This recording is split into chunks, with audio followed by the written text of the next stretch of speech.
Eastern Angles is a company dedicated to exploring East Anglian themes, so it was inevitable that one day we would get round to lifeboats.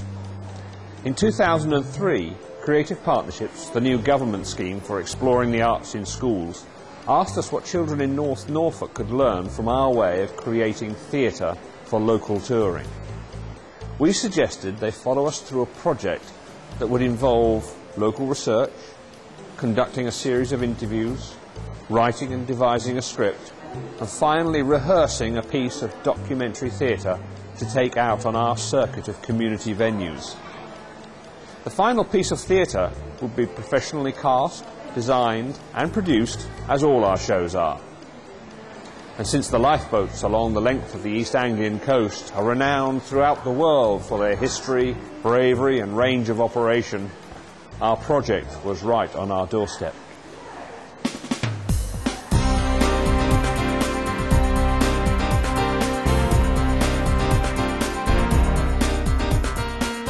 In early 2004, we secured extra funding from the National Heritage Lottery to enable this project and give it the green light.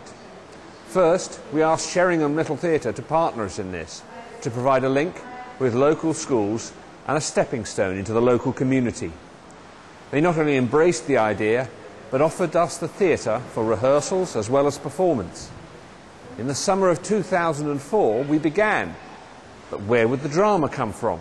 There's plenty of drama at sea, but where is the drama on land, in the boathouse and behind the scenes? Surely the lifeboats are one big happy family. I started by talking to two ex-coxswains of the Sheringham lifeboat, Brian Pegg and Henry Joyful West. I just followed on when I got demobbed, keeping up the family tradition, my grandfather, great-grandfather as well. They described their family background, how their fathers had been in the lifeboat and the traditional route they had taken. However, in 1990, the RNLI had reviewed lifeboat provision on the North Norfolk coast, and as a result had replaced the big all-weather boat from Sheringham with a smaller, fast response boat. It was a story happening all over the country. It soon became apparent that the loss of the big boat and the arrival of the rubber duck was a huge issue for them. As I talked to others in the town, they confirmed my gut feeling that this trauma would form the spine of the show.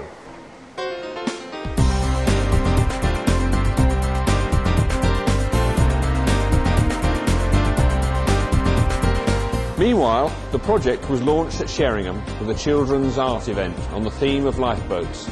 The Haysborough station provided the materials, and the primary school children had great fun in a morning full of activity.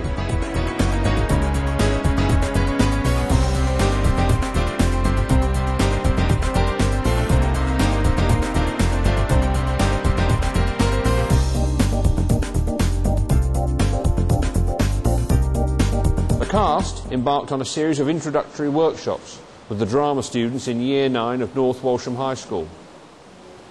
Together, they also visited Sheringham Lifeboat House and were allowed to sit on the boat pontoons as a member of the crew instructed them in the drills, routines and safe handling of this Formula One of the sea.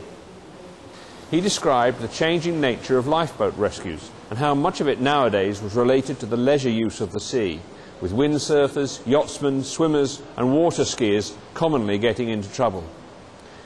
It was important to register how the new fast boat was a successful response to the changing need for lifeboats.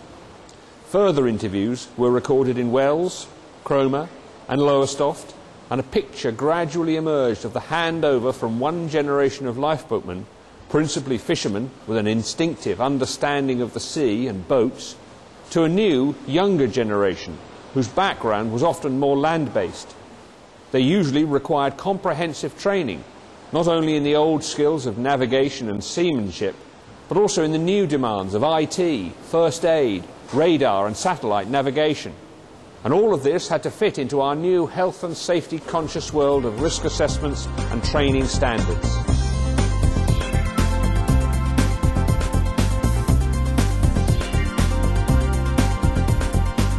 Then I wrote the script with fictional characters based in this world, but true to the words of our interviewees. All the time, however, we contrasted the modern debate with the history of the service and its own unique requirement of duty, bravery and seamanship. Perhaps the most inspiring moment was when two members of the Wells Silver Award-winning lifeboat service to the Romanian tanker Savanesti in the depths of an Arctic hurricane came to personally advise us on our telling of their tale.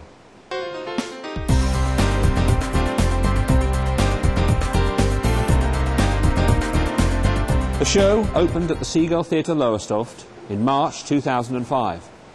One of Lowestoft's most famous coxswains, Tommy Knott, gave it the all clear and pronounced himself happy with how the lifeboat service was presented. And nobody could catch me. Nobody was going to catch me. Another experienced lifeboatman said he had been sceptical about lifeboats being presented on stage, but couldn't fault the production. And we come alongside, and there's two blokes stood on a ladder. The show then toured the length of East Anglia, from King's Lynn to Brentwood, raising £2,000 for the new Clacton lifeboat in the process. The research material, script and oral history interviews are now being properly archived in the region's record offices at Lowestoft and Norwich, and in the forthcoming RNLI Museum at Cromer.